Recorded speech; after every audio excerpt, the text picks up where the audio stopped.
Welcome to Prachi academy YouTube channel.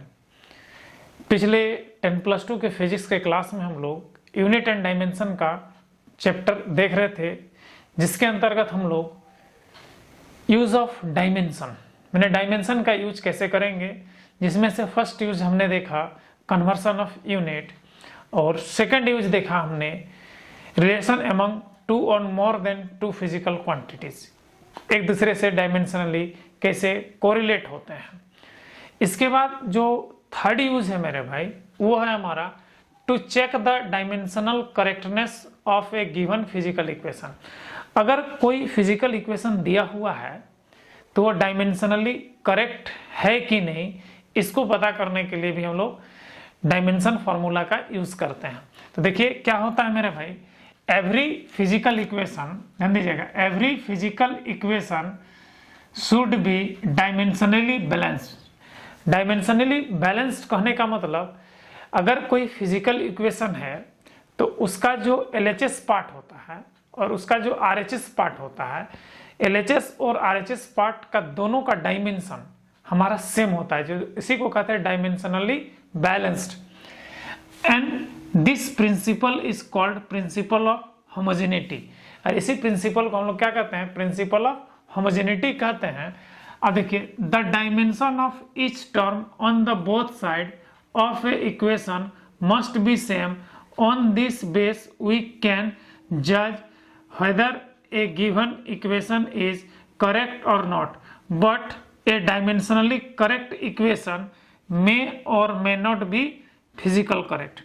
कहने का मतलब है मेरे भाई, अगर कोई एक फिजिकल इक्वेशन है हमारा, ठीक है, अगर कोई एक फिजिकल इक्वेशन है और उसका LHS पार्ट और RHS पार्ट का डायमेंशन अगर सेम है, दोनों तरफ का LHS और RHS का, तो इस कंडीशन में ये जो फिजिकल इक्वेशन है हमारा डायमेंशनली बैलेंस्ड है।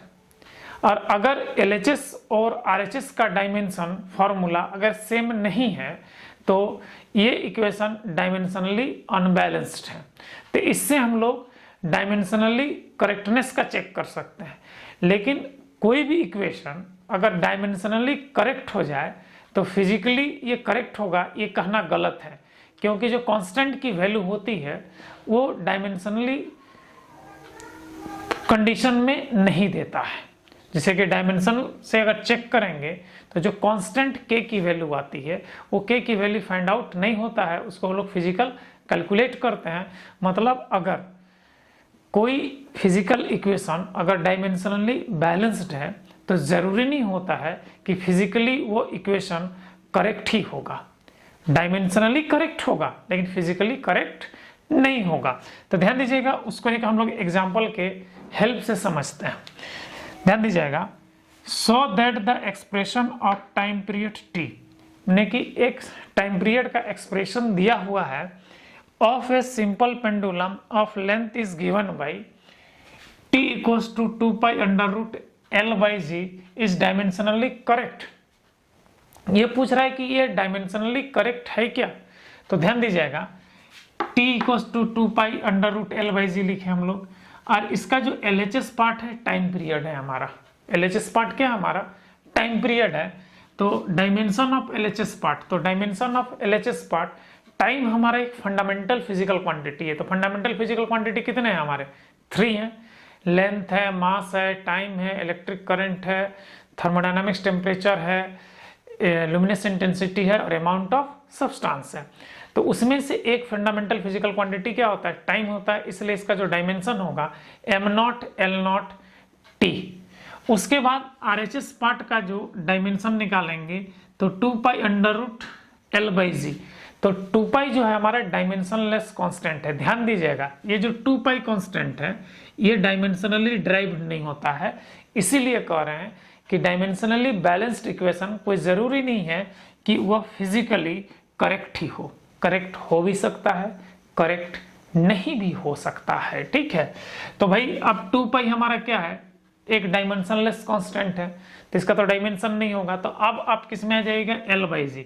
L stand for length, length is a fundamental quantity. तो लेंथ का डायमेंशन क्या होगा, L होगा।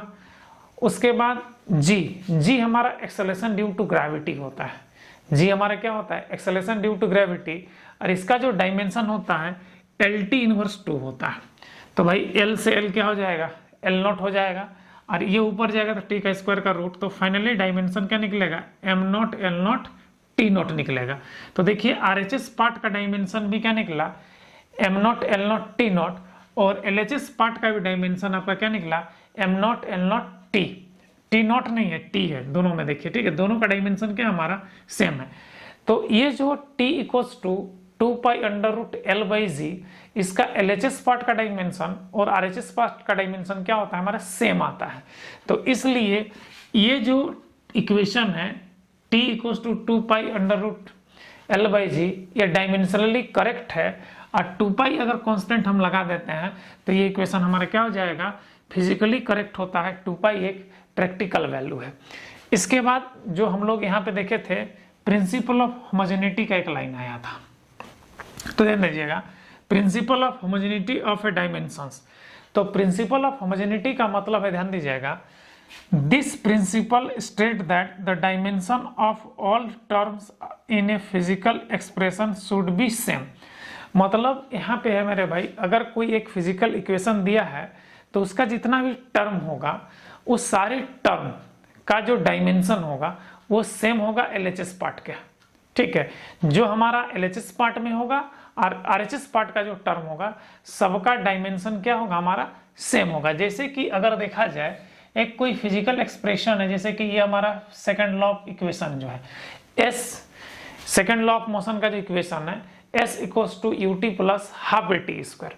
तो S equals to ut plus half AT square में S का, ut का और हाफ AT स्क्वायर, ये तीनों टर्म का डायमेंशन क्या होगा? हमारा सेम होगा। तो देखिए, the dimension of S, ut and half AT square all are same. एक क्वेश्चन है मेरे भाई यहाँ पे 48 नंबर, इससे पहले हम लोग 47 एग्जाम्पल देख लिए थे, ये 47 नंबर है, इससे पहले 46 हुआ था। अब 48 नंबर का एग्जाम्पल को देखिए, यहाँ पे क्या दिख रहा है? The velocity v of a particle depend upon the time according to equation v equals to at plus bt plus c by d plus t। तो इस इक्वेशन में ध्यान दीजिएगा, v हमारा क्या वेलोसिटी है, तो इसका डायमेंशन क्या होगा? m0 L T inverse equals to, यहाँ पे क्या होगा? a plus bt plus c by d plus t। तो ध्यान दीजिएगा, इसका डायमेंशन a के साथ इक्वल होगा, इसका डायमेंशन a के साथ इक्वल होगा, तो a का डायमेंशन क्या निकल जाएगा? m0 L T inverse 1। उसके बाद ध्यान दीजिएगा, इसका डायमेंशन इसके साथ इक्वल हो जाएगा, ठीक है ना? तो क्या हो जाएगा? b, और यहाँ पे t डायमेंशन आएगा, तो क्या हो जाएगा मेरे भाई? यहाँ पर m0 L T inverse, t इधर चला जाएगा तो नीचे आ जाएगा, तो b का जो डायमेंशन आएगा मेरे भाई वो क्या आ जाएगा? m0 L T inverse 2। तो ये किसका? एक्सेलरेशन का इक्वेशन है। उसके बाद ध्यान दीजिएगा, ये जो डायमेंशन फार्मूला है, देखिए v ये हमारा a का निकल गया, इसका हमारा b का निकल गया। इसके बाद v का डायमेंशन क्या? ध्यान दीजिए, इसको सीधा करने के लिए आप एक काम कीजिए, v equals to c by d plus t कर दीजिए। तो अगर इसको प्रोडक्ट करते हैं, ठीक है, प्रोडक्ट अगर करते हैं तो क्या हो जाएगा? vd plus vt equals to c। vd plus क्या है? vd plus vt equals to c, cross multiply कर दिए। तो आप आपका vt और c का डायमेंशन को इक्वल कर दीजिए, तो क्या हो जाएगा? यहाँ पर ध्यान दीजिएगा, क्या हो जाएगा? v का डायमेंशन क्या है? m0 L T इनवर्स, ठीक है, और एक हमारा यहाँ से t आ गया इक्वल्स टू c। तो c का डायमेंशन क्या निकल जाएगा मेरे भाई? m0 L T not. ये किसका डायमेंशन निकल गया? c का। तो मेरे भाई ध्यान दीजिएगा, a का डायमेंशन ये है, ठीक है, b का डायमेंशन हमारा ये है, और c का डायमेंशन हमारा ये निकल गया। इसके बाद ध्यान दीजिएगा, vd इक्वल्स टू c हो जाएगा। क्या हो जाएगा हमारा? vd इक्वल्स टू c हो जाएगा। तो v का डायमेंशन क्या है? m0 L T इनवर्स, और यहाँ पर क्या आएगा? d आएगा, इक्वल्स टू c का डायमेंशन क्या है? m0 L T T not, ठीक है। तो ये इधर डिवाइड हो जाएगा तो डी का डायमेंशन क्या आएगा मेरे भाई, ये डिवाइड होगा तो एल से एल हमारा खत्म हो जाएगा, तो ये नीचे जाएगा तो क्या हो जाएगा M naught L not T, ये हमारा डी का डायमेंशन आ जाएगा। तो ये था मेरे भाई ए बी सी और डी का डायमेंशन। कैसे लिखते हैं, तो ये क्या है देखिए हमारा इसका जो डायमेंशन ए के साथ इक्वल होगा क्योंकि प्रिंसिपल ऑफ होमोजेनिटी को ले रहा है, इसका डायमेंशन बी टी के साथ सेम होगा और इसका डायमेंशन हमारा C divided by D plus T के साथ सेम होगा। और इस प्रकार से ए का डायमेंशन निकल जाएगा M naught L T inverse 1, B का dimension M naught L T inverse 2, ये हमारा एक्सेलरेशन का डायमेंशन है, ये क्या हमारा एक्सेलरेशन का डायमेंशन है।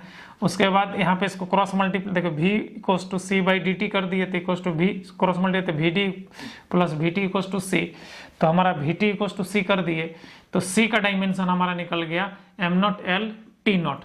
इसके बाद V D equals to C कर दिए तो डी का डायमेंशन निकल गया M naught L not T निकल गया। तो ये हमारा इसका एक डायमेंशन हुआ, ये एक डायमेंशन हुआ और ये एक हमारा डायमेंशन हो गया और ये एक डायमेंशन हो गया। Next example 49, the acceleration of a particle is found to depend upon time as followed, f equals to at square plus bt square plus ct divided by d plus t square, then calculate the dimension of a b c and d। तो यहाँ पर f जो है मेरे भाई ये acceleration को indicate कर रहा है, किसको कर रहा है हमारा एक्सेलरेशन को इंडिकेट कर रहा है। तो हमारा प्रिंसिपल ऑफ होमोजेनिटी के आधार पर ठीक है इसका डायमेंशन इसके साथ बराबर होगा, इसका डायमेंशन इसका इक्वल होगा, इसका डायमेंशन इसका इक्वल होगा। तो चलिए आप हम लोग ए बी सी डी का डायमेंशन निकालते हैं, ठीक है। तो एफ हमारा क्या है एक एक्सेलरेशन है, तो इसको हम लोग एफ को क्या कर देते हैं एक्सेलरेशन के टर्म में ले लेते हैं। तो ए का जो डायमेंशन होगा एक्सेलरेशन का, ठीक है, वो एक्सेलरेशन का डायमेंशन क्या होगा 80 के इक्वल होगा। तो एक्सेलरेशन का डायमेंशन क्या होता है, तो एक्सेलरेशन का डायमेंशन क्या होता है M naught L T inverse 2 equals to A और इधर क्या होगा टी डायमेंशन आएगा। तो फाइनली ए का जो डायमेंशन आएगा मेरे भाई ये नीचे आएगा तो डिवाइड हो जाएगा तो क्या हो जाएगा M naught L T inverse 2, ये हमारा ए का डायमेंशन निकल गया। किसका डायमेंशन निकल गया ए का डायमेंशन निकल गया। इसके बाद मेरे भाई बी टी स्क्वायर जो होगा वो फ्रीक्वेंसी के डायमेंशन के बराबर होगा। तो क्या हो जाएगा B T square equals to frequency नहीं सॉरी एक्सेलरेशन के डायमेंशन के बराबर होगा, एफ के डायमेंशन के बराबर है। तो बी टी स्क्वायर मतलब टी स्क्वायर होगा डायमेंशन इधर और इधर क्या हो जाएगा M naught L T inverse 2, M naught L T inverse 2 क्योंकि एफ हमारा क्या है एक्सेलरेशन है। तो बी का डायमेंशन क्या निकलेगा मेरे भाई, तो बी इक्वल्स टू ये डिवाइड हो जाए तो क्या हो जाएगा बी का डायमेंशन क्या निकलेगा एम नॉट एल टी का पावर -4, ये हमारा किसका डायमेंशन निकल गया बी का डायमेंशन निकल गया। इसके बाद हम लोग इसको क्रॉस मल्टीप्लाई करेंगे, ध्यान दीजिएगा यहाँ पर। तो हमारा क्या है C T by D plus T square equals to F, F क्या हमारा एक्सेलरेशन है। तो इसको आप क्रॉस मल्टीप्लाई कर दीजिए, तो अगर क्रॉस मल्टीप्लाई करते हैं तो क्या होगा C T equals to D F plus F T square हो जाएगा। तो अब इसका डायमेंशन इसके इक्वल होगा तो C T equals to F T square, तो सी इसका डायमेंशन क्या होगा टी होगा और इधर एफ का क्या होगा एम नॉट एल टी का पावर -2 और इधर क्या हो जाएगा मेरे भाई ये हमारा टी का स्क्वायर होगा, टी का स्क्वायर होगा। तो सी का जो डायमेंशन आएगा ध्यान दीजिएगा यहाँ पर एम नॉट तो आ जाएगा एल आएगा और टी से टी कटेगा, ये क्या हो जाएगा टी इनवर्स 1, ये टी इनवर्स 1 बचेगा। तो ये सी का डायमेंशन किसके बराबर आ जाएगा वेलोसिटी के इक्विवेलेंट आ जाएगा हमारा, ठीक है। सी का डायमेंशन किसके इक्विवेलेंट आ जाएगा हमारा वेलोसिटी के इक्विवेलेंट इसका डायमेंशन आ जाएगा, क्लियर है। उसके बाद हमारा ये सी का डायमेंशन डी एफ के बराबर होगा, किसके बराबर होगा डी एफ के बराबर। तो हम लोग यहाँ पे लिखेंगे D F equals to C T हो गया हमारा। तो डी का डायमेंशन तो निकालना है मेरे भाई, एफ का डायमेंशन क्या होगा M naught L T inverse 2 और सी का डायमेंशन अभी अभी निकाल रहे हैं हम लोग, ठीक है। क्या निकाल रहे हैं, m0 l t इनवर्स, और ऑलरेडी एक t का डायमेंशन यहाँ पर इंक्लूड है हमारा, ठीक है। तो अब ध्यान दीजिएगा, यहाँ पर ऑलरेडी हमारा क्या है, t का डायमेंशन यहाँ पे इंक्लूड है।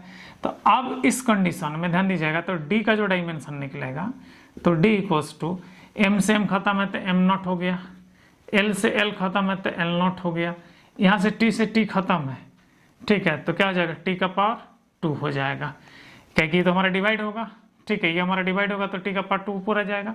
तो ये हमारा d का डायमेंशन हो गया। ये किसका हमारा हो गया, d का डायमेंशन हो गया। तो इसी प्रकार से हम लोग to check the dimension correctness of physical equations, तो कोई भी फिजिकल इक्वेशंस का डायमेंशन करेक्टनेस और उसका जो डायमेंशन निकालने की बात करते हैं, ठीक है। तो इसके हेल्प से निकाल सकते हैं। तो हमने यूज ऑफ डायमेंशन देखा, जिसमें 3 यूज देखा हमने। कन्वर्सन ऑफ यूनिट देखा, ठीक है, first use. Second use relation among 2 and more than 2 physical quantity देखा। और 3 जो है, जो 3 यूजेस देखा, थर्ड यूज वो to check the dimension correctness of physical equation. कोई भी फिजिकल इक्वेशन का डायमेंशनल करेक्टनेस कैसे चेक करते हैं, वो हम लोग डायमेंशन फार्मूला के बेस पर सीखा। और डायमेंशन फार्मूला के बेस पर ही उसका हम लोग डायमेंशन जो होता है डायमेंशनली करेक्ट है कि नहीं ये पता लगा सकते हैं। लेकिन कोई भी इक्वेशन अगर डायमेंशनली करेक्ट है तो कोई ज़रूरी नहीं है कि वो फिजिकली करेक्ट होगा, क्योंकि कांस्टेंट की वैल्यू हमारा डायमेंशनल फार्मूला डिफाइंड नहीं करता है, जो हमारा एक प्रैक्टिकल वैल्यू होता है। तो ये था मेरे भाई डायमेंशन फार्मूला का एक छोटा सा यूज और इससे रिलेटेड प्रॉब्लम, ठीक है। अगला क्लास में हम लोग लिमिटेशन ऑफ डायमेंशन फार्मूला को लेकर के आएंगे। तब तक इसको आप क्या कर लीजिएगा, रिवाइज कर लीजिएगा। आशा करते हैं कि आज का क्लास आप लोगों को अच्छा लगा। अगर अच्छा लगा तो यहाँ पर एक लाइक बनता है, साथ ही साथ मेरा आने वाला वीडियो देखने के लिए इस चैनल को सब्सक्राइब कर ले। जय हिंद।